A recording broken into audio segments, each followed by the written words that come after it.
오늘은 고린도전서 15장 말씀 함께 살펴보려고 합니다. 저희가 영적 세계의 원리들에 대해서 살펴보고 있습니다. 지난 2주 정도는 조금 다른 주제로 말씀을 나누긴 했는데 다시 돌아가서 영적 세계의 원리 고린도전서 말씀 함께 살펴보려고 합니다. 오늘은 고린도전서 15장 말씀 살펴보고요. 아마 다음 주 정도까지면 이제 16장까지 해서 고린도전서 강해가 다 끝나지 않을까. 참 긴 여정이었는데 거의 끝이 보입니다. 오늘 15장 말씀 함께 살펴보려고 합니다.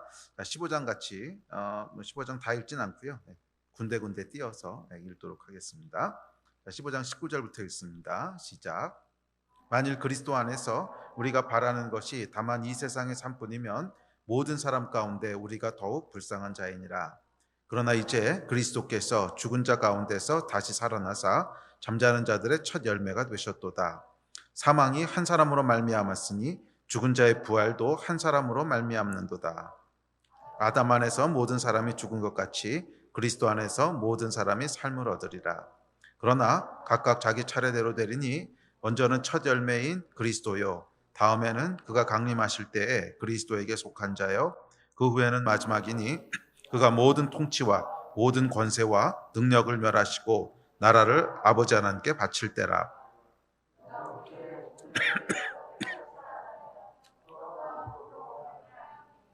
어리석은 자여, 내가 뿌리는 씨가 죽지 않으면 살아나지 못하겠고 또 내가 뿌리는 것은 장래의 형체를 뿌리는 것이 아니요 다만 밀이나 다른 것의 알맹이뿐이로되 하나님이 그 뜻대로 그에게 형체를 주시되 각 종자에게 그 형체를 주시느니라.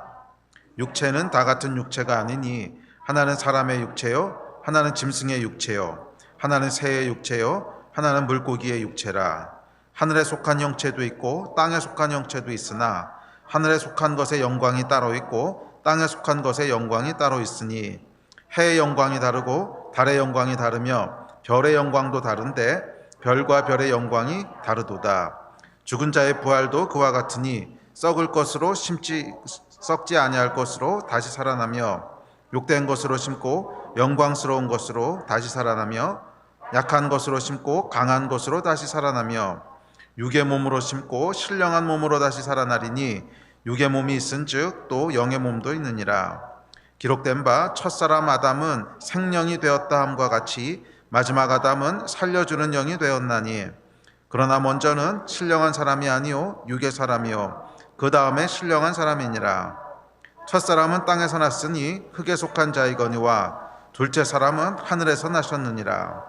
무릇 흙에 속한 자들은 저 흙에 속한 자와 같고 무릇 하늘에 속한 자들은 저 하늘에 속한 이와 같으니 우리가 흙에 속한 자의 형상을 입은 것 같이 또한 하늘에 속한 이의 형상을 입으리라.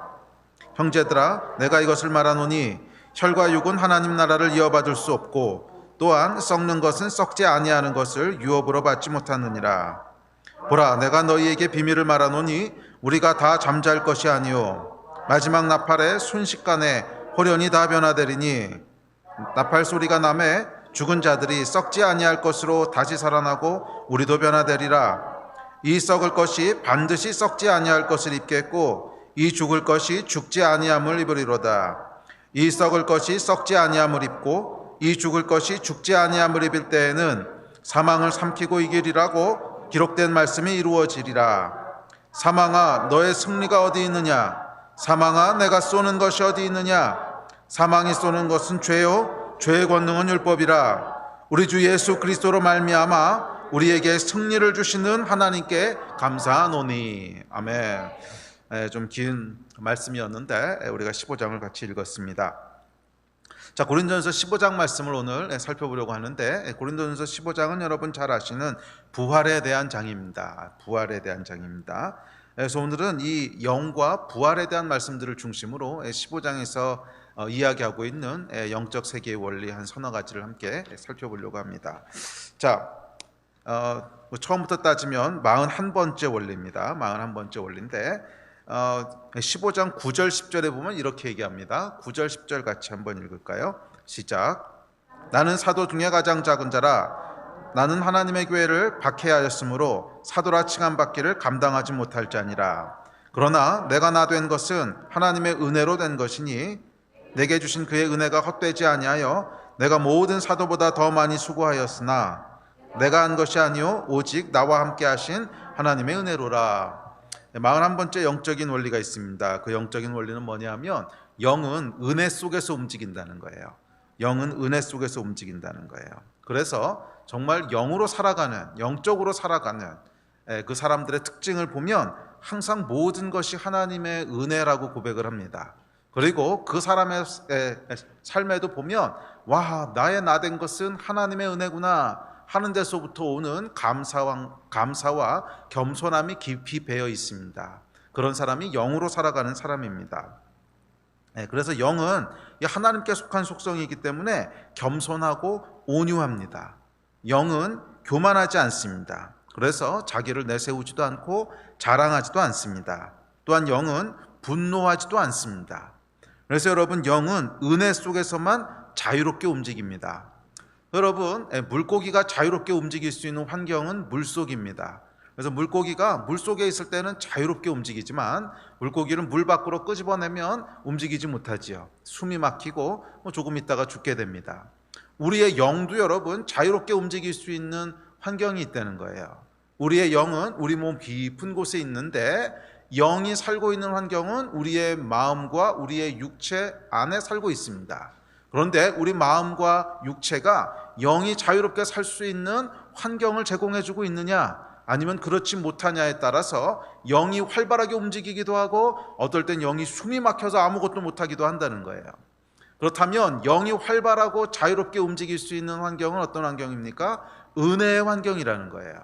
우리의 마음과 우리의 생각에 이 하나님의 은혜가 가득하고 있으면 우리 안 깊은 곳에 있는 영이 활발하게 움직입니다. 그래서 우리 삶을 영으로 이끌어가게 되고 영적인 삶을 살게 됩니다. 그런데 반대로 우리 마음에 은혜가 아니라 교만과 분노와 그런 것들이 가득해 있으면 영이 숨이 막히게 돼요. 그래서 영이 제대로 움직이지를 못하고 그러다 보면 육적인 삶을 살게 됩니다. 그래서 여러분, 그런 거 한번 생각해 보시면 쉽게 이해가 되실 거예요. 우리 안에 분노가 가득해 있거나 아니면 우리 안에 교만한 생각이 가득해 있어서 내가 그래도 이런 사람이지 하는 우쭐한 마음이 있을 때 하나님에 대한 일들 또 내 안에 영적인 일들이 일어나는 것을 본 적이 있으십니까? 아마 거의 기억하기도 떠올리기도 힘드실 거예요. 그렇지 않습니까? 특별히 분노가 가득했을 때 생각해 보세요. 분노가 가득했을 때는 내 안에 있는 혈기가 올라오게 되지 그 안에 성령께서 일하시는 여러 가지 역사들이 나타나는 예는 거의 없어요. 아니, 절대 없어요. 언제 성령께서 일하시고 언제 내 삶 가운데 하나님이 역사하시는 일들이 드러나고 나타나게 되는가? 내 안에 하나님이 하신 일에 대한 감사가 막 넘칠 때, 와, 하나님이 나에게 이런 일을 행하시다니, 야, 정말 내가 은혜 가운데 산다, 이런 마음과 감격이 있을 때 성령께서 우리를 덮으시고, 그리고 하나님께서 하시는 일들이 나를 통해서 나타나고 이루어져서 내 주변에도 많은 영향력들을 미치게 되고 깨어졌던 관계도 돌아오게 되고 또 사람들이 나의 어떤 삶과 간증들을 통해서 하나님 앞으로 돌아오게 되고 이런 역사들이 일어나는 것을 여러분 보시지 않습니까? 영이 움직이고 역사하는 환경이 있다고 하는 것을 기억하십시오. 영은 여러분 은혜 속에서 움직입니다. 영은 겸손과 온유 속에서 움직입니다. 그래서 영적인 사람은 항상 모든 것이 하나님의 은혜라고 하는 것을 고백하게 됩니다. 요즘 여러분의 삶은 어떠십니까? 여러분의 삶이 은혜 가운데 있으십니까? 참 어려워요. 특별히 코로나 시대가 장기화되면서요, 많은 사람들이 이제 스트레스 지수가 점점 높아져서 오늘은 그 신문을 보니까 코로나 블루에서 코로나 레드로 옮겨갔다는 표현을 쓰더라고요. 지금까지는 코로나 때문에 사람들이 우울하고 침체되고 그런 상태였다면 지금은 그 단계를 넘어가서 레드, 분노의 단계가 됐다는 거예요. 그래서 단순히 우울한 것이 아니라 분노를 느낀다는 거예요. 그래서 사회에 보면 아주 이상하고 비정상적인 일들이 벌어지는 것을 보게 됩니다. 묻지마 폭행도 나오고요. 또 어떤 건 보면 아주 사소한 일인데도 굉장히 사람들이 과격하게 반응을 하고 또 그 말도 안 되는 것을 가지고 시비를 건다거나 고발을 한다거나 고소를 한다거나 이런 일들이 여러분 비일비재하게 일어나는 것을 보게 됩니다. 그리고 또 교회들은요, 저는 특별히 목사로서 이렇게 살아가다 보면 요즘은 그런 걸 정말 많이 느껴요. 이렇게 길거리를 지나가는데 우리 교인이 와서 아유 목사님 안녕하세요 이러고 가잖아요. 그럼 주변에 있는 사람들이 이렇게 살기가 막 느껴져요. 저 인간이 목사야? 막 이런 분노 섞인 막 눈빛들이 이렇게 하여간 그런 사회예요. 제가 뭐 잘못한 것도 없는데, 그러니까 이 분노와 뭐 스트레스가 굉장히 높은 사회입니다. 여러분은 어떠세요? 오늘 하루 여러분들은 어떤 상황 가운데 지내셨습니까? 여러분의 마음은 어떤 상태셨습니까? 혹시 여러분의 마음도 우울을 넘어서 분노 가운데 있지는 않으셨습니까? 뭐 저도 그래요. 저도 이 마음을 지키기가 참 어려워요. 이 코로나 사태가 계속 길어지고 또 뭐 여러 가지 이유들 때문에 아까 말씀드렸듯이 이 목사님이라고 얘기하는데 살기가 느껴진다든지 뭐 이런 상황들을 살다 보니까 굉장히 몸을 사리게 됐고 또 이 목사가 코로나 걸리면 절대 안 돼. 막 이런 생각이 있다 보니까 그냥 집하고 뭐 교회하고 외에는 아무 데도 안 가요. 아무 데도 안 가니까 휴가 때도 그냥 집에서 집 정리하고 있었고요. 그러고 있다 보니까 제 안에도 이제 스트레스와 또 분노와 이런 것들이 굉장히 역사하는 것을 보게 됩니다. 그런데 여러분, 그 상태에서는 성령께서 역사하실 수 없어요. 제 영이 알아요. 제가 분노하고 있거나 화가 나 있거나 뭐 스트레스가 올라와 있거나 그럼 성령께서 역사하실 수가 없어요. 성령께서 역사하시게 하려면 우리 마음을 은혜 속에 두어야 됩니다. 우리 마음을 은혜 속에 두어야 됩니다. 그렇다면 어떻게 은혜 속에 둘 수 있습니까? 하나님이 하신 일을 계속 바라봐야 됩니다. 저희는 여러분 세상에서 일어나고 있는 일을 자꾸 바라보지 말고요, 하나님께서 행하신 일들을 자꾸 바라봅시다. 그러면 그 안에 감사가 나올 수 있습니다.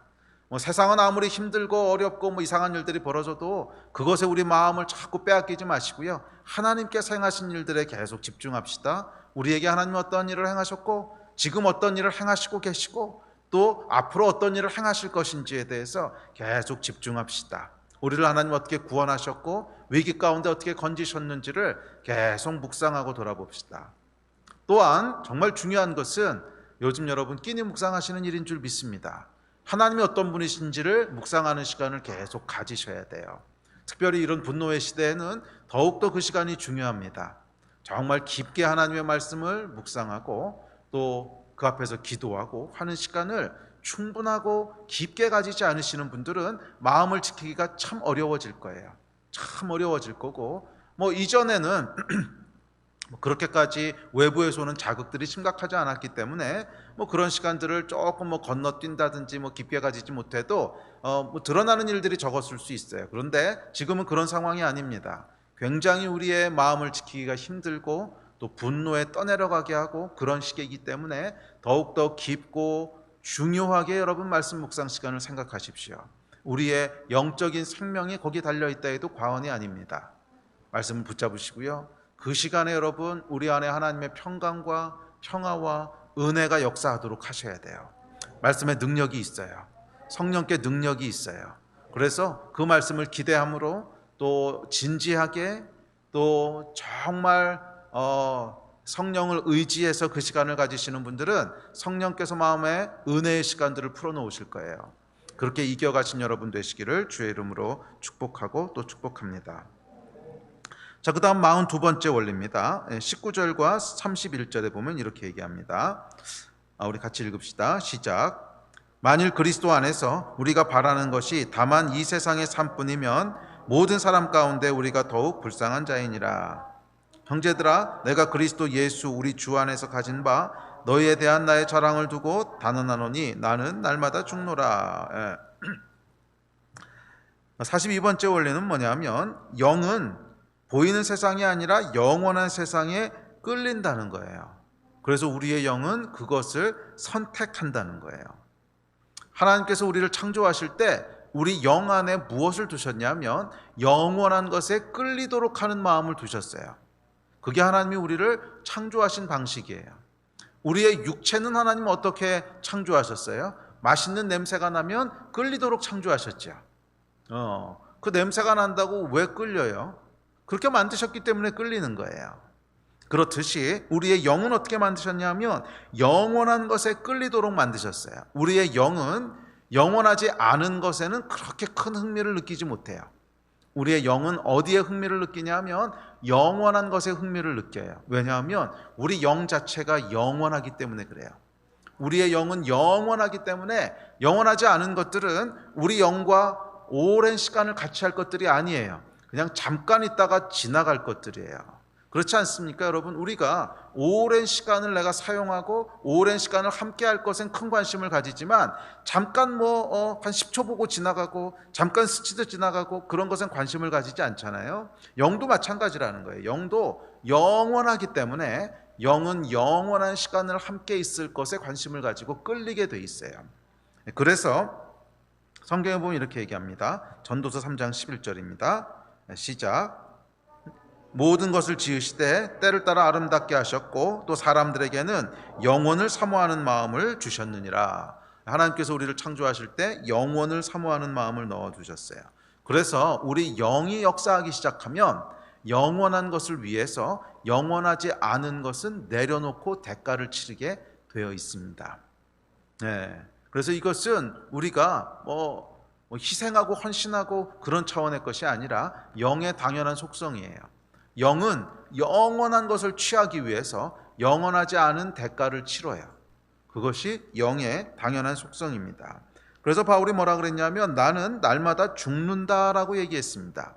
날마다 이 세상 사람들 기준으로 볼 때는 계속 뭔가를 포기하고 대가를 치르고 희생하고 그랬다는 거예요. 그런데 이것은 단순히 희생하고 포기하는 바보 같은 삶을 사는 것이 아니라 우리 안에 있는 영이 영원한 것을 바라보기 때문에 나오는 것이에요. 저와 여러분은 어디를 바라보고 있습니까? 여러분은 어디에 끌리고 계십니까? 우리가 지금 영으로 살아가고 있다면 영원한 것에 끌리게 되어 있어요. 잠깐 있다가 지나갈 것에 일희일비하고 그것에 많은 시간을 투자하고 많은 관심을 쏟고 있다면 우리는 영으로 살기보다는 육과 혼으로 살고 있을 가능성이 큽니다. 우리 안에 정말 영이 역사하고 영이 살아나고 있다면 우리는 영원한 것에 끌려요. 하나님에게 끌리고 영원한 본향에 끌리고 영원히 우리가 살아갈 그 하나님의 나라에 끌리게 되어 있어요. 단순히 끌리는 것뿐만 아니라 그것을 위해서 보이는 것들에 대해서는 대가를 치러요. 영원한 것을 취하기 위해서 보이는 것들에 대해서는 내려놓고 포기하는 일들을 한다는 거예요. 그래서 때로는 그렇게 살아가는 사람들이 세상 사람들 눈에는 불쌍해 보이기도 한데요. 우리가 더욱 불쌍한 자이니라. 이 세상 것만 기준으로 놓고 보자면 영으로 살아가는 사람들은 불쌍해 보이는 사람이라는 거예요. 왜? 세상의 것을 별로 취하고 가진 게 없어. 별로 누리는 것도 없어. 그래서 불쌍한 사람처럼 보인다는 거예요. 그것이 영으로 살아가는 사람의 특징입니다. 영원히 존재하지 않을 것을 굳이 붙잡고 있지 않는다는 거예요. 오늘 여러분의 마음과 생각과 손은 무엇을 붙잡고 계십니까? 혹시 영원하지 않은 것을 계속 붙잡으려고 하진 않으십니까? 그렇다면 여러분, 우리는 영원한 것을 자칫 놓치게 될 수 있습니다. 정말 우리 안에 영이 역사하고 있다면 영원하지 않은 것이 아니라 영원한 것에 끌리고 영원한 것을 선택하는 삶을 살게 될 것입니다. 그래서 히브리서에 보면 이렇게 얘기합니다. 11장 35절 시작. 더 좋은 부활을 얻고자 하여 심한 고문을 받되 구차히 풀려나기를 원하지 아니하였으며, 우리 믿음의 선배들이 이렇게 살았다는 거예요. 그것은 단순히 희생하고 헌신한 것이 아니라 더 좋은 것을 얻기 위해서 그랬다는 거예요. 부활, 영원한 생명, 거기에 소망이 있기 때문에 굳이 이 땅의 것을 가지고 타협하지 않았다는 거예요. 여러분, 우리가 이 땅에서 승리하며 타협하지 않으며 살 수 있는 길은 뭔지 아십니까? 영원한 것에 소망을 두는 거예요. 이것은 아주 본질적인 신앙의 요소입니다. 우리 신앙은 여러분, 영원한 것에 소망을 두면 결국 이 땅의 것을 넘어가게 돼 있고요. 영원한 것을 붙잡고 있지 않으면 이 땅의 것에 흔들리게 돼 있어요. 여러분, 승리하는, 이 땅에서 정말 승리하는 삶을 살기를 원하신다면 영원한 것에 소망을 두십시오. 영원한 소망을 붙잡으십시오. 그랬을 때 이 땅의 것들은 작게 보이기 시작할 거예요. 그런 여러분 되시기를 주의 이름으로 축복합니다. 자, 43번째, 44번째 이 두 가지 원리는 연결되어 있는데, 자, 43번째 원리를 먼저 보겠습니다. 43번째 원리는요, 인간의 영은 반드시 육체를 가진다는 거예요. 우리 옛날에도 한번 했던 것 같은데 그 사람의 영은요 반드시 육체를 가진다는 거예요. 자, 말씀을 잠깐 봅시다. 35절부터 좀 길지만 같이 읽을게요. 시작. 누가 묻기를 죽은 자들이 어떻게 다시 살아나며 어떠한 몸으로 오느냐 하리니 어리석은 자여 내가 뿌리는 씨가 죽지 않으면 살아나지 못하겠고 또 내가 뿌리는 것은 장래의 형체를 뿌리는 것이 아니요 다만 밀이나 다른 것의 알맹이뿐이로되 하나님이 그 뜻대로 그에게 형체를 주시되 각 종자에게 그 형체를 주시느니라. 육체는 다 같은 육체가 아니니 하나는 사람의 육체요 하나는 짐승의 육체요 하나는 새의 육체요 하나는 물고기의 육체라. 하늘에 속한 형체가 있고 땅에 속한 형체도 있으나 하늘에 속한 것이 영광이 땅에 속한 것의 영광이 따로 있으니 해의 영광이 다르고 달의 영광이 다르며 별의 영광도 별과 별의 영광이 다르도다. 죽은 자의 부활도 그와 같으니 썩을 것으로 심고 썩지 아니할 것으로 다시 살아나며 욕된 것으로 심고 영광스러운 것으로 다시 살아나며 약한 것으로 심고 강한 것으로 다시 살아나며 육의 몸으로 심고 신령한 몸으로 다시 살아나나니 육의 몸이 있은즉 또 영의 몸이 있느니라. 이 말씀에 보면 하나님께서 그 뜻대로 각 종자에게 형태를 주신다고 얘기합니다. 무슨 말이냐면 하나님께서 각 종류대로 다르게 창조하셨다는 거예요. 다른 원리들을 가지고 각 종자대로 다른 모양으로 다른 원리로 그렇게 창조하셨다는 거예요. 그래서 모든 육체가 다 똑같은 육체로 지음받은 것이 아니라는 거예요. 그렇지 않습니까? 코끼리는 코끼리의 육체가 있고 사자는 사자의 육체가 있고 또 고양이는 고양이의 육체가 있듯이 각각 다 다른 육체로 만드셨다는 거예요. 그뿐 아니라 또 그래서 표현을 뭐라 그랬냐면 짐승의 육체도 있고 새에게는 새의 육체가 있고 물고기에는 물고기의 육체가 있다 이렇게 표현을 합니다. 그런데 그 눈에 보이는 것이 다 끝이 아니라 땅에 보이는 육체가 있는 것처럼 하늘에 속한 육체도 있다는 거예요. 지금은 보이지 않지만 보이지 않는 세계 카이로스의 세계 그 세계에 속한 육체도 있다는 거예요. 땅에서 우리가 보고 있는 이 육체가 끝이 아니라 우리 인간은 이 땅에만 속한 존재가 아니잖아요. 뭐 짐승들이나 물고기나 새들은요 하늘에 속한 육체가 있는 건 아니에요. 다른 모든 피조물들은 그냥 이 땅에만 속한 크로노스 시공간에만 속한 존재이기 때문에 그냥 눈에 보이는 그 육체가 다예요. 그런데 저와 여러분은 그렇게 속한 존재가 아니라는 거예요. 우리는 보이는 세계에도 속했지만 보이지 않는 세계에도 동시에 속한 두 세계에 끼인 존재이기 때문에 우리는 어떻게 만들어졌냐면 보이는 세계에 속한 이 육체가 있지만 동시에 하늘에 속한 육체, 신령한 몸도 같이 가지고 있다는 거예요. 그러니까 하나님께서 우리를 그렇게 지으셨다는 거예요. 그래서 인간은 어떤 존재냐면 이 보이는 육체가 전부가 아니라 보이는 육체 속에 하늘에 속해 있는 그 영이 존재하는 그런 존재라는 거예요.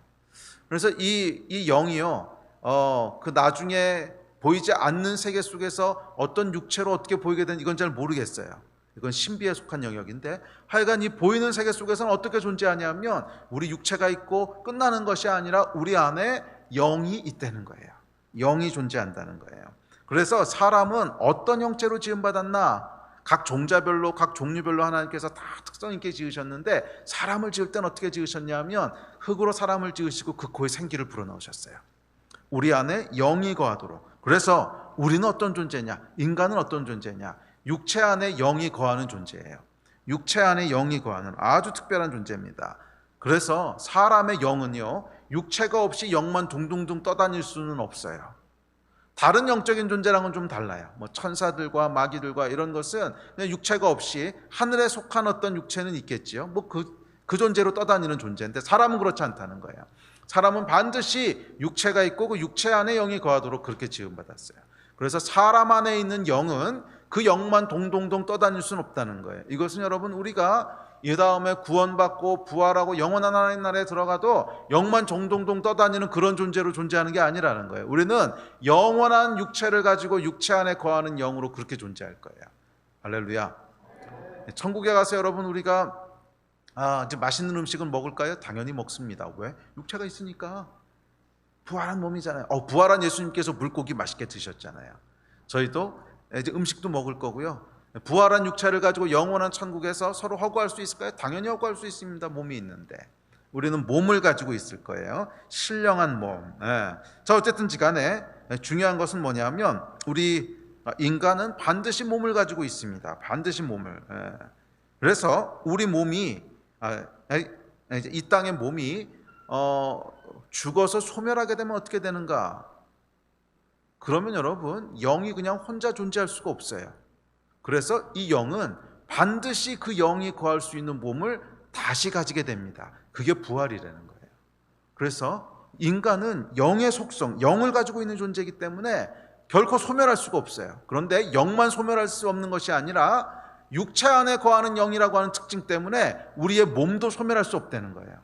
그래서 이 땅에서 우리가 보고 있는 이 몸은 시간이 지나면 물론 썩어 없어지게 돼 있어요. 그렇지만 그게 끝이 아니라 시간이 흐르고 나면 우리의 영이 또 다른 육체를 가지게 된다는 거예요. 왜? 하나님이 그렇게 만드신 거예요. 반드시 육체 안에 거하는 영으로. 그래서 44절에 보면 이렇게 얘기합니다. 시작. 육의 몸으로 심고 신령한 몸으로 다시 살아나나니 육의 몸이 있은즉 또 영의 몸이 있느니라. 끝나는 게 아니라는 거예요. 다시 몸을 갖게 된다는 거예요. 그래서 이 영적인 원리로 인해서 인간에게 부활이라고 하는 것은 필연적인 것입니다. 심지어 믿는 자뿐만이 아니라 믿지 않는 자도 그래서 부활한다 그랬어요. 요한복음에 보면 이렇게 얘기하시죠. 예수님께서 하신 말씀입니다. 시작. 선한 일을 행한 자는 생명의 부활로, 악한 일을 행한 자는 심판의 부활로 나오리라. 부활은 믿는 자들만 하는 게 아니라 영을 가지고 있는 존재는 다 부활한다는 거예요. 영을 가진 존재는 다 부활한다는 거예요. 다시 한번 정리해 봅시다. 인간의 영은 적어도 두 가지 속성을 가지는데, 첫째, 영은 소멸될 수 없어요. 우리 옛날에 살펴봤던 원리지요. 근데 이것은 인간의 영뿐만 아니라 모든 영의 일반적인 특징입니다. 두 번째 특징, 인간의 영은 반드시 몸을 가져요.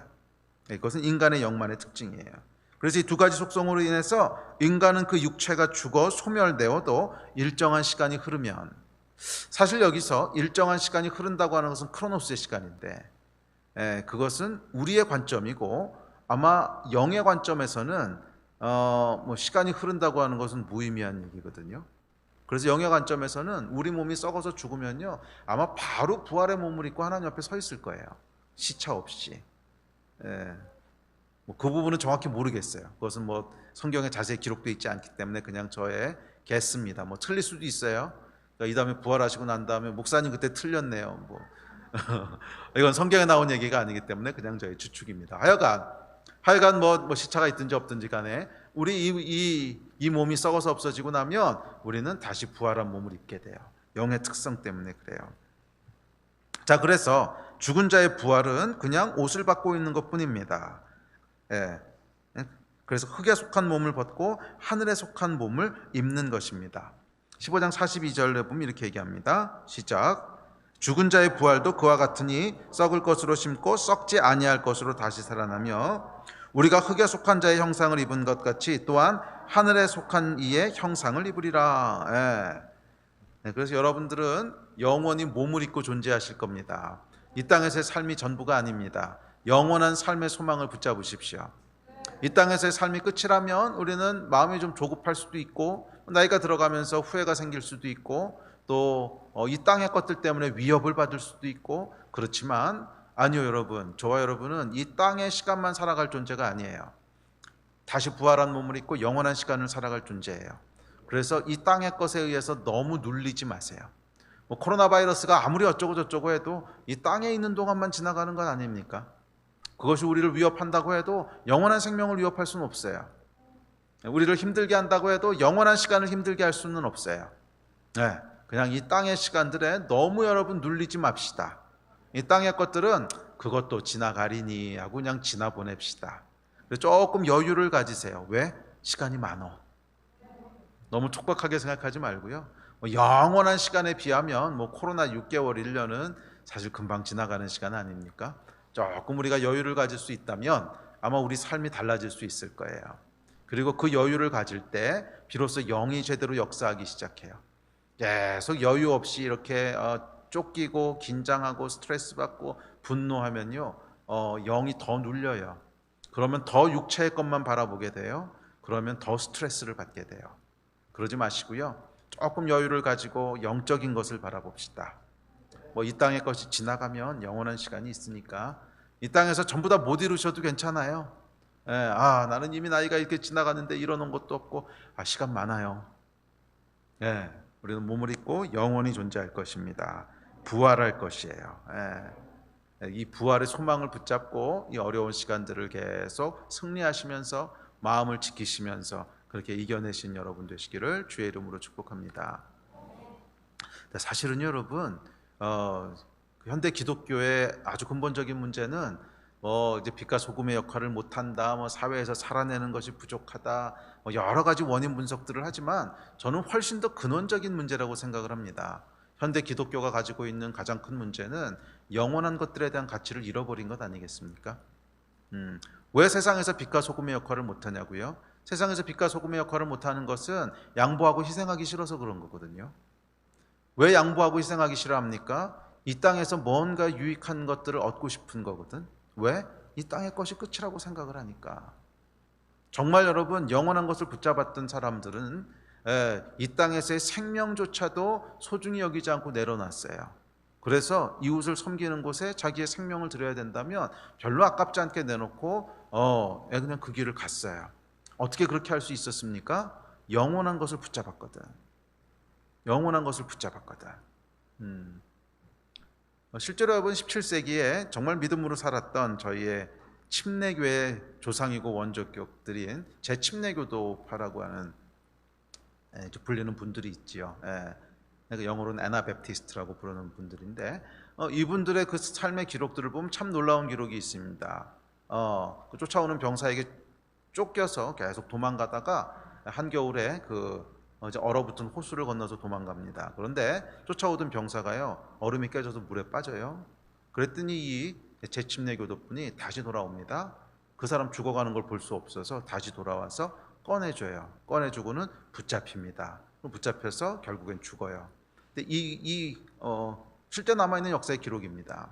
그렇게 사셨거든요. 어떻게 그렇게 살 수 있었을까? 영혼에 대한 것들을 붙잡았거든. 오늘날 여러분, 현대 기독교가 처한 위기는 신학의 부재가 아닙니다. 삶의 부재도 아니에요. 세상에서 빛과 소금을 잘 못해서, 세상에서 살아가기 위한 어떤 신학적인 백그라운드가 부족해서, 아니요, 저는 그거라고 믿지 않습니다. 진짜 위기는 영원한 것에 대한 시선을 놓친 거예요.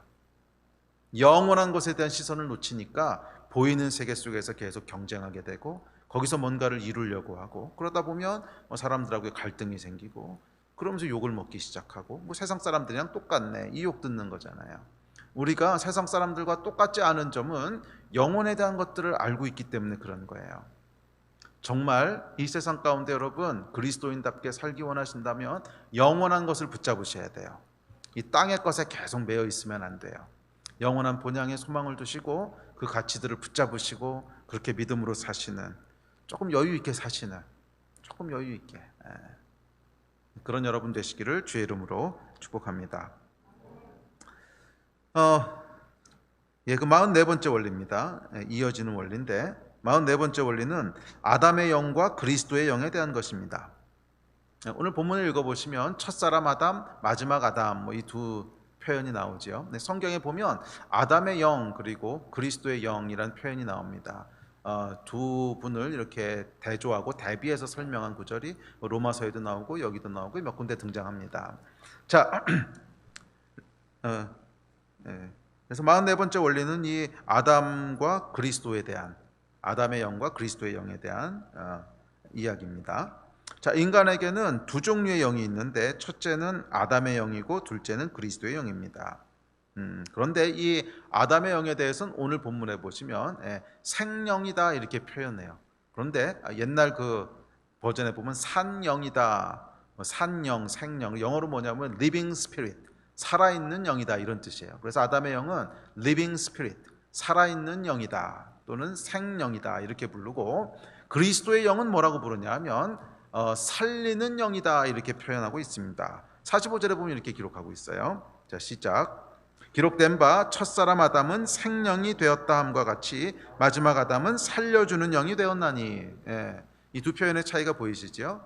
아담은 생령이 되었는데 마지막 아담 그리스도께서는 그리스도의 영 또는 성령님이시죠. 같은 표현인데 그리스도의 영 또는 성령께서는 살려주는 영이 되셨다는 거예요. 네. 그래서 인간에게는 이 아담의 영과 그리스도의 영이 있어요. 자, 먼저 이 아담의 영에 대해서 살펴보도록 합시다. 이 아담은 생명이 되었다고 기록합니다. 창세기에 보면 하나님께서 사람을 만드실 때 처음에 아담을 만드시면서 흙으로 사람을 만드시고 그 코에 뭐를 불어넣으셨어요?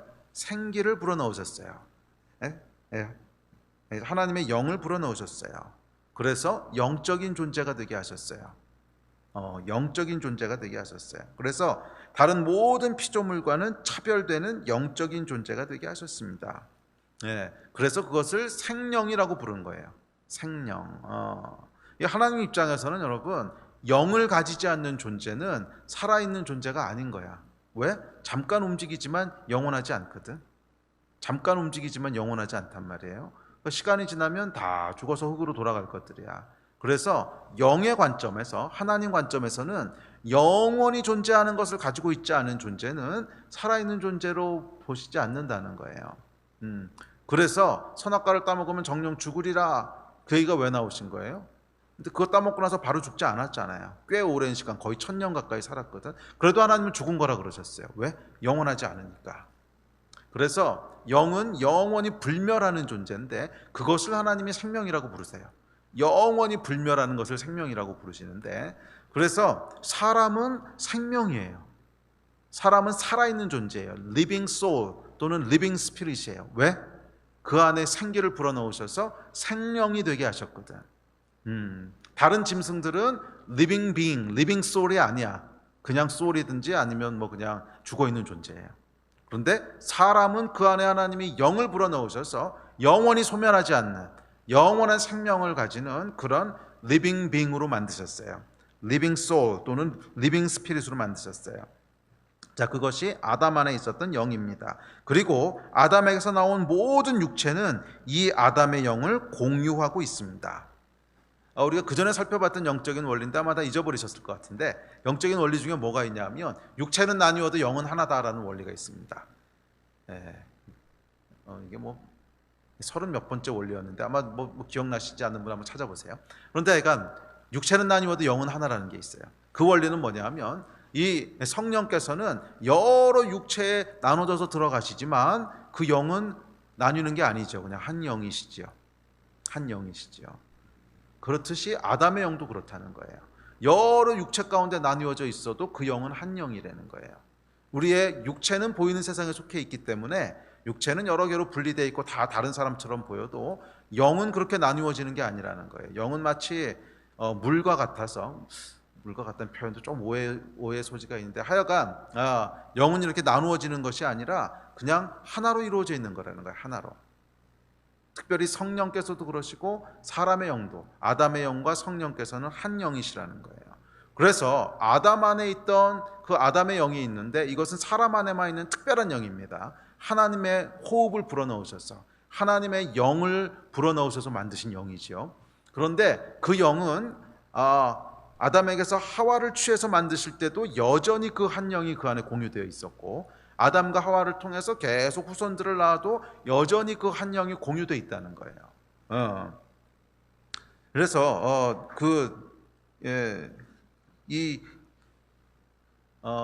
모든 인류는, 그러니까 아담과 하와에게서부터 나온 모든 인류는 최초로 하나님이 주셨던 이 아담의 영, 첫사람에게 주셨던 아담의 영을 계속 공유하고 있습니다. 소유하고 있습니다. 세대에서 세대를 거듭하면서 육체는 여럿으로 나뉘어져도 이 영, 아담의 영은 계속 한 영이라는 거예요. 그런데 불행하게도 무슨 일이 벌어졌습니까? 아담과 하와가 선악과를 따먹고 타락을 하게 됩니다. 죄를 짓게 되면서 그 결과 사망이 들어오게 됩니다. 이 사망의 영적인 정의는 뭐냐면 하나님과 분리되어 있는 거예요. 근데 그것을 왜 사망이라고 부르냐면 이 보이는 세상 속에서는 뭐 사망이라 그러면 호흡이 끊어지고 죽는 거가 사망이죠. 그런데 영의 세계에서는 소멸되는 게 없기 때문에 소멸되는 걸 사망이라고 정의할 수가 없어. 그러면 사망이 도대체 뭐지? 이 땅에서 사망은 왜 드러나지? 이 땅에서의 사망은 하나님과 끊어져 있으면 결국 언젠가는 이게 소멸돼서 없어지는 거야. 그런데 하나님과 연결돼 있으면, 이게 그리스도의 영을 할 때 조금 더 나올 텐데, 그 라이프 기빙 스피릿이거든요. 성령께서는 생명을 공급하시는 분이세요. 그래서 하나님과 연결돼 있으면 죽지 않아요. 죽어도 또 살아나고 죽어도 또 살아나고 죽어도 또 살아나고 죽어도 또 살아나요. 그게 부활하는 거잖아. 그래서 성령과 연결돼 있으면 성령님의 특징은 뭐냐면 그리스도의 영은 살리는 영이라 그랬어요. Life Giving Spirit이라고 영어로 되어 있어요. 생명을 주는 영, Life Giving Spirit. 그게 이제 이제 성령님이시거든. 그래서 여러분 잘 아시는 에스겔서 37장에 보면 마른 뼈들이 있잖아. 그런데 그 마른 뼈들에게 생기를 내어놔야 살아나라. 그랬더니 마른 뼈들이 어떻게 돼요? 살아나죠. 이게 뭐야? Life Giving Spirit이라는 거야. 죽어도 성령께서 오시면 또 살아나. 완전히 말아서 죽어서 마른 뼈가 됐는데 여전히 그리스도의 영이 오시면 다시 살아나. 그래서 하나님의 영은요, 그 영이 닿는 곳마다 생명을 줘요. 그래서 뭐라 그랬냐면 Life Giving Spirit이라 그런 거야. 살리는 영이다. 생명을 주는 영이다. 그래서 하나님의 영이 어딘가 이렇게 닿기만 하면 이건 죽어 있을 수가 없어요. 죽어서 완전히 소멸된 마른 뼈가 됐어도 다시 살아나 버려. 그래서 여러분, 왜 그 사망이라고 하는 게 어디서부터 오냐면 하나님의 영과 분리되어 있으면 소멸되는 거예요. 언젠가. 그런데 분리되어 있지 않으면 소멸되지 않아요. 계속 또 살아나고 또 살아나고 또 살아나고 또 살아나고 이렇게 되는 거야. 그게 라이프 기빙 스피릿이에요. 자, 그럼 여러분, 사망이 뭔지 아시겠죠? 사망은 이 땅에서는 호흡이 끊어져서 소멸돼서 없어지는 거야. 그런데 왜 그렇게 되는 거예요? 하나님과 분리되어 있기 때문에. 하나님의 영이 다 있지 않기 때문에. 그래서 영적인 세계에서 사망은 뭐냐면 하나님과 분리되어 있는 거예요. 그게 사망의 본질이라는 거예요. 그게 사망의 본질이라는 거예요. 잘 따라오고 계십니까? 자, 그래서 어쨌거나 불행하게도 아담과 하와가 죄를 범하면서 그 결과 사망, 하나님과의 분리가 우리 안에 들어오게 됐습니다. 그러니까 영에서의 사망은 소멸이 아니라 하나님과의 분리예요. 그래서 그 결과 보이는 세계 속에서는 소멸되는 현상이 일어나는 거지. 자, 성경에 보면 이렇게 얘기합니다. 자, 고린도전서에 보면 이렇게 얘기하죠. 자, 우리 같이 읽읍시다. 시작. 사망이 한 사람으로 말미암았으니, 또 로마서입니다. 시작. 그러므로 한 사람으로 말미암아 죄가 세상에 들어오고 죄로 말미암아 사망이 들어왔나니 이와 같이 모든 사람이 죄를 지었으므로 사망이 모든 사람에게 이르느니라. 한 사람의 범죄로 말미암아 사망이 그 한 사람을 통하여 왕노릇하였은즉 그런즉 한 범죄로 많은 사람이 정죄에 이른 것 같이 한 사람이 순종하지 아니함으로 많은 사람이 죄인 된 것 같이. 자, 여러분, 성경이 무엇을 얘기하고 있습니까? 아담 한 사람의 죄로 말미암아 그 아담 안에 있던 영이 하나님과 분리됐다는 거예요. 그래서 소멸되지는 않지만 하나님과 분리된 상태가 되었다는 거예요. 자, 그래서 이 아담과 하와의 범죄 이후에 태어나는 모든 인류, 아담에게서부터 나오는 모든 후손들은 이 사망이 역사하는 영, 그러니까 하나님으로부터 분리된 그런 변질된 영, 타락한 영, 변질된 타락한 그 아담의 영을 가지고 태어난다는 거예요. 가지고 태어난다기보단 그 영을 공유하면서 태어나는 거야. 뭐 육신은 계속 분리되면서 여러 세대 여러 사람으로 늘어났지만 그 영은 그냥 하나로 공유되어 있는 거예요. 그래서 그 영을 이제 공유하면서 계속 태어난다는 거예요. 이것이 우리가 흔히 얘기하는 원죄입니다. 원죄. 우리는 그런 상태에서 태어난다는 거예요. 근데 그럼 아마 또 질문하는 분이 계실 거야. 그럼 목사님, 태어나자마자 죽은 애는 죄 가운데 태어나니까 지옥 가는 겁니까? 이 이야기는 오늘 주제가 아니라서 다음으로 미루겠습니다. 그러니까 거기에 대한 해석은요, 장로교와 침례교가 조금 달라요. 그래서 침례교는 조금 다르게 믿는데 그건 아이가 너무 긴 얘기가 되니까 다음으로 돌리고요. 그리고 거기에 대해서는 사실 아무도 몰라요. 성경이 명확하게 기록되어 있지 않기 때문에 그건 나중에 하나님한테 가서 물어봐야 돼. 그런데 억지로 유추해서 설명하려다 보니까 장로교에서는 태어나자마자 죽으면 지옥 간다고 믿기도 하고, 또 침례교에서는 아니야, 하나님이 특별한 어떤 길들을 만드셨어 이렇게 믿기도 하고. 근데 성경에서 딱하니 기록한 게 아니기 때문에 사실 몰라요, 어느 게 맞는 건지. 이건 나중에 천국 가서 물어봅시다. 자, 그 얘기는 약간 뒤로 하고, 하여간 분명한 것은 인간이 사망이 역사하는 가운데, 하나님과 분리된 가운데 태어나는 건 분명해요. 사망이 역사하는, 분리된 가운데 태어나는 것은 분명합니다. 그래서 아담의 범죄로 인해서 우리는 변질된 영, 타락한 영을 소유한 채 그것을 공유한 채 태어납니다. 성경은 한 사람 아담으로 인해서 사망이 들어왔다 그렇게 얘기합니다. 자, 그래서 이 아담의 영에게 사망이 역사한다는 것은 보이는 이 세상에서는 우리가 생각하는 것보다 훨씬 문자적인 의미입니다. 물론 여기서 의미하는 사망은 아까 얘기했지만 1차적인 뜻은 하나님과 분리입니다. 분리된 것입니다. 그런데 이 하나님은 모든 생명의 근원이시기 때문에 하나님과 분리된 존재는 어떤 종류의 생명이든 그 생명을 계속 유지할 수 없어요. 그래서 결국 소멸되고 이제 사라지게 돼요. 그래서 아담의 영은 그 영을 담고 있는 육체가 시간이 흐르면 썩어서 소멸됩니다. 이게 하나님과 분리된 생명을 계속 공급받을 수 없는 사망이 역사하는 영이기 때문에 그래요. 영 자체는 불멸의 존재라서 썩지 않겠지만 그 영이 계속 생명을 공급하는 영이 아니기 때문에 그 영을 담고 있는 육체는 시간이 지나면 썩는다는 거예요. 그래서 아담의 영은 생명을 주는 영이 아니라 그냥 산 영이에요. living soul 또는 living spirit이에요. 자, 이제 그리스도의 영에 대한 얘기라고 우리 같이 기도합시다. 그런데 그리스도의 영은 전혀 다른 영이에요. 45절에 보면 이렇게 얘기합니다. 시작. 기록된 바 첫사람 아담은 생명이 되었다 함과 같이 마지막 아담은 살려주는 영이 되었나니 life giving spirit이 되었나니. 또 로마서부터 읽읍시다. 시작. 한 사람의 범죄로 말미암아 사망이 그 한 사람을 통하여 왕노릇하였은즉 더욱 은혜와 의의 선물을 넘치게 받은 자들은 한 분 예수 그리스도를 통하여 생명 안에서 왕노릇하리로다. 18절 시작. 그런즉 한 범죄로 많은 사람이 정죄에 이른 것 같이 한 의로운 행위로 말미암아 많은 사람이 의롭다 하심을 받아 생명에 이르렀느니라. 한 사람이 순종하지 아니함으로 많은 사람이 죄인 된 것 같이 한 사람이 순종하심으로 많은 사람이 의인이 되리라. 여러분, 이게 가능한 이유는 한 영이기 때문에 그래요. 성령께서 여러분 모든 믿는 자들 안에 성령께서 거하시잖아요. 그렇다고 성령이 나뉘어져 있는 분은 아니잖아. 내 안에 계신 성령님이 여러분 안에 계신 성령님이고 여러분 안에 거하시는 성령님이 내 안에 거하시는 성령님이죠.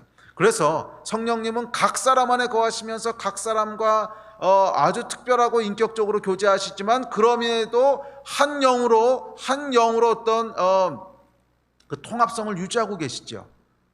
각 사람 안에 갈라져서 성령이 들어가신다고 해서 성령이 수천 명이 되시는 게 아니잖아. 여전히 한 영이시잖아요.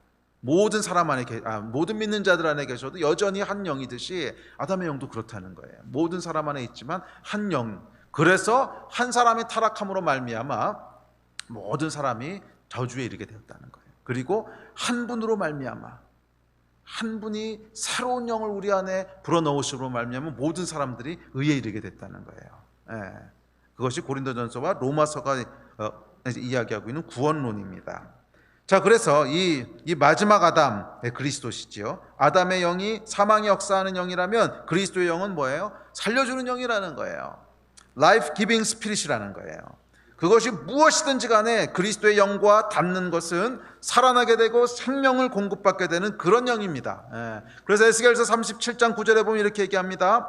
또 내게 이르시되 인자야 너는 생기를 향하여 대언하라. 생기에게 대언하여 이르기를 주 여호와께서 이같이 말씀하시기를 생기야 사방에서부터 와서 이 죽음을 당한 자에게 불어서 살아나게 하라 하셨다 하라. 에스겔서에 보면 여러분 놀라운 장면이 나오는데 생기, 하나님의 영을 향하여 대언을 합니다. 생기야 불어와라 그랬더니 이 life giving spirit 그리스도의 영, 살아나게 하는 영이 불어와서 마른 뼈들에게 닿습니다. 이 뼈들은 여러분 죽은 지 얼마나 오래됐냐 하면 마른 뼈가 돼버렸어요. 더 이상 생기라고는 조금도 없는 죽은 지 오래된 그것에 생기가 와서 닿았는데 어떤 일이 벌어졌냐 하면 힘줄이 생기고 서로 연합하더니 살아나서 일어나게 됐어요. 이게 여러분 life giving spirit이라는 거야. 그리스도의 영은 어떤 영이시냐 하면 무엇이든지 그 영에 닿는 것들은 다 살아나게 되는 거야. 무엇이든지 그 영에 닿는 것은 다 생명을 얻게 되는 거야. 그게 여러분 그리스도의 영입니다. 생기가 불어오자 이 골짜기에 마른 뼈 같은 다 죽어 없어진 그 마른 뼈들이 큰 군대로 살아나게 되듯이 그리스도의 영이 저와 여러분의 인생 가운데 들어오시게 되고 닿게 되고 터치하게 되면 죽어있던 모든 것들이 살아나게 되는 거예요. 생명을 얻게 되는 거예요. 그것이 여러분 라이프 기빙 스피릿입니다.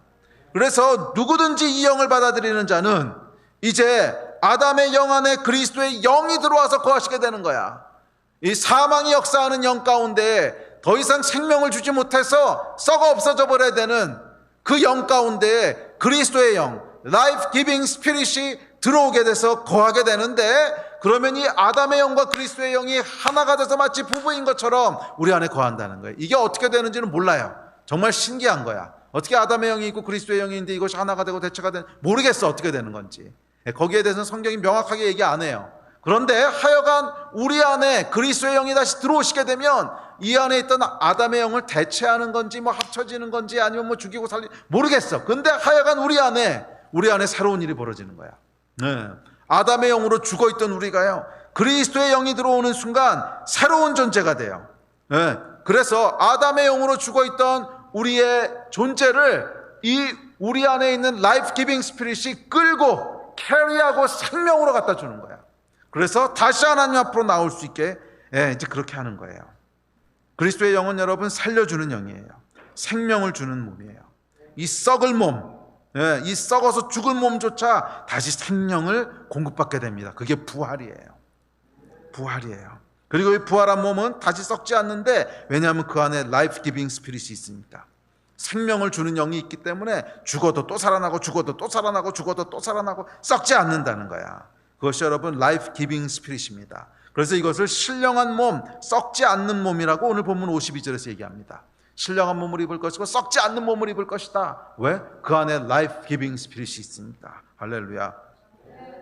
그래서 이 썩지 않는 몸을 입지 않고는 하나님 나라를 유업으로 받을 수 없대요. 50절입니다. 시작. 형제들아, 내가 이것을 말하노니 혈과 육은 하나님 나라를 이어받을 수 없고 또한 썩는 것은 썩지 아니하는 것을 유업으로 받지 못하느니라. 썩을 몸이기에 영원한 나라에 살 수 없어요. 썩지 않는 몸, 라이프 기빙 스피릿에 의해서 끊임없이 생명이 다시 공급되는, 그래서 소멸되려고 그러고 다시 살아나고, 소멸됐다가 다시 살아나고, 죽어도 다시 살아나고 하는 그 몸만이 유업을 이어받을 수 있다는 거예요. 첫 열매이신 예수 외에는 아직 아무도 이 육체를 입은 자가 없지만 마지막 나팔이 울릴 때 우리 모두는 순식간에 호련히 이 몸으로 변화될 것이라고 얘기합니다. 모두 함께 순식간에 하늘의 몸, 신령한 몸을 신령한 몸으로 갈아입게 될 거라는 거예요. 저와 여러분 한순간에 나팔 소리가 날 때 호련히 다른 옷을 갈아입고 만나게 될 거야. 그때 알아볼 수 있을까? 알아볼 거예요. 우리 인간의 진짜 존재는 영이기 때문에 서로 알아볼 거야. 자, 그렇게 입게 될 거라는 거예요. 그리고 이 썩지 않을 몸을 갈아입을 때 비로소 사망을 삼키고 이길 것입니다. 라이프 기빙 스피릿이 우리 몸에 역사하는 모든 사망의 권세를 집어삼킬 것입니다. 죽이면 다시 생명을 줘, 또 죽이면 또 생명을 줘, 집어삼키는 거예요. 사망의 죽이는 권세를 생명으로 집어삼키는 거예요. 그래서 오늘 본문에 보면 이렇게 얘기합니다. 55절부터 57절 시작. 사망아, 너의 승리가 어디 있느냐? 사망아, 내가 쏘는 것이 어디 있느냐? 사망에 쏘는 것은 죄요, 죄의 권능은 율법이라. 우리 주 예수 그리스도로 말미암아 우리에게 승리를 주시는 주님께 감사하노니. 할렐루야. 이것이 진리예요. 그리스도의 영은 우리에게 승리를 주는 영이야. 생명을 주는 영이야. 무슨 생명? 사망의 권세를 집어삼키는, 사망의 권세를 집어삼키는 그 생명, 죄의 권능을 집어삼키는 그 승리. 우리 안에 그리스도의 영이 계시면 계속 이 생명과 승리를 주고 또 주고 또 주고 또 주고 그러신다는 거예요. 그게 우리 안에 계신 성령님이십니다. 그렇게 여러분, 우리는, 저와 여러분은 죽으려고 해도 죽을 수 없는 존재야. 저와 여러분은 패배하려고 해도 패배할 수 없는 존재야. 왜? 우리 안에 라이프 기빙 스피릿이 계시기 때문에 죽으려고 애를 써도 죽을 수가 없어. 패배하려고 별의별 노력을 다해도 패배할 수가 없어. 왜? 승리를 주시는 영이시고 계속 생명을 주시는 영이시고. 그래서 마귀가 사용하는 사망이라고 하는 저주가 아무리 우리를 집어삼켜도 죽이면 또 살아나고, 죽이면 또 살아나고, 패배한 것 같으면 또 일어나고, 패배한 것 같으면 또 일어나고. 왜? 우리 안에 라이프 기빙 스피릿, 그리스도의 영이 거하시기 때문에 그런 거예요. 이 비밀을 여러분 아십니까? 아셔야 돼요. 우리 안에 거하시는 성령님이 누구신지, 이기게 하시는 분이 누구신지, 승리케 하시는 분이 누구신지 알아야 돼요. 이 어마어마한 비밀과 생명을 가지고 있는데 이걸 모르기 때문에 여러분, 마치 패배한 것처럼, 마치 죽은 것처럼 살아가는 게 얼마나 비극이야. 우린 그런 존재가 아니야. 저와 여러분은 질래야 질 수 없어. 죽을래야 죽을 수 없어. 우리 안에 라이프 기빙 스피릿이 있어요. 할렐루야. 할렐루야. 예. 우리 말씀을 정리합시다. 우리 예배팀 나오십시오. 여러분은 여러분 안에 계신 그리스도의 영이 어떤 영인지 아십니까? 여러분이 소유하고 계신 성령님이 어떤 분인지 아십니까? 그분은 Life Giving Spirit, 생명을 주시는 영이세요. 그저 산 영이 아니야. 그분은 살리는 영이세요. 생명을 주는 영이세요. 우리의 마음과 생각이 사망의 음침한 그늘에 덮일 때 그리스도의 영은 우리를 다시 살리시는 영이 되십니다. 눈에 보이는 상황과 환경이 우리를 둘러싸 죽을 것처럼 보일 때도 그리스도의 영은 우리를 다시 살리는 영이십니다. 모든 것이 끝난 것 같고 소망도 없고 생명도 없어 보일 때도 그리스도의 영은 그 사망에서 우리를 다시 살리시는 영이세요. 그리스도의 영은 그 절망에서 우리를 다시 살리시는 영이세요. 여러분, 육신을 다시 살리실 그리스도의 영이 이 땅을 살아가는 동안에도 끊임없이 우리의 마음에, 우리의 육체에 생명을 주시는 분이신 것을 여러분 아십니까? 그래서 여러분, 우리 마음은요, 낙심해도 끝나는 게 아니야. 우리의 마음은 실망해도 끝나는 게 아니야. 죽임을 당한 것 같아도 끝나는 게 아니고, 우겨쌈을 당하는 것 같아도 끝나는 게 아니고, 억울함을 당하는 것 같아도 끝나는 게 아니고, 다 실패한 것 같아도 끝나는 게 아니고. 왜? 우리 안에는 라이프 기빙 스피릿, 다시 부활하게 하시는, 다시 살아나게 하시는 그 영을 소유하고 있으니까. 부활은 여러분, 그래서 단순히 먼 미래에 우리가 다시 살아날 신령한 몸만이 부활이 아니에요. 그 부활을 부활되게 하시는 근원이 뭐야? 우리 안에 계신 라이프 기빙 스피릿 때문에 그런 거거든. 이 라이프 기빙 스피릿 때문에 우리 몸이 다시 살아나는 거거든. 그렇다면 그 영이 이 땅을 살아가는 동안에 무슨 일을 하실 것 같아요? 이 땅을 살아가는 동안에 무슨 일을 하실 것 같아요? 여전히 계속 라이프 기빙, 생명을 주시는 일을 하신다는 거야.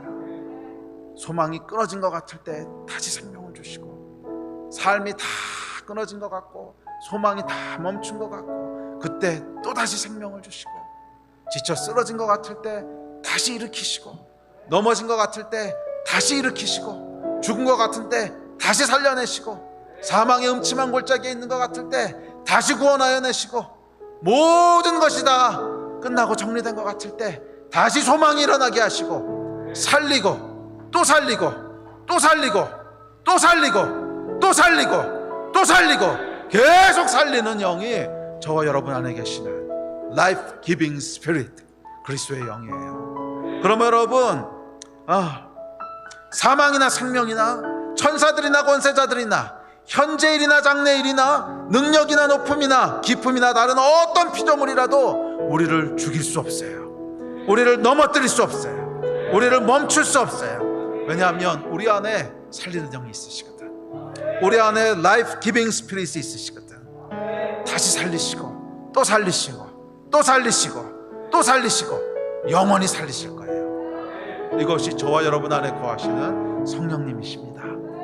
이 성령님의 놀라운 능력이 저와 여러분의 삶을 휘감고 있어요. 그래서 저와 여러분은 지려고 해도 질 수가 없어.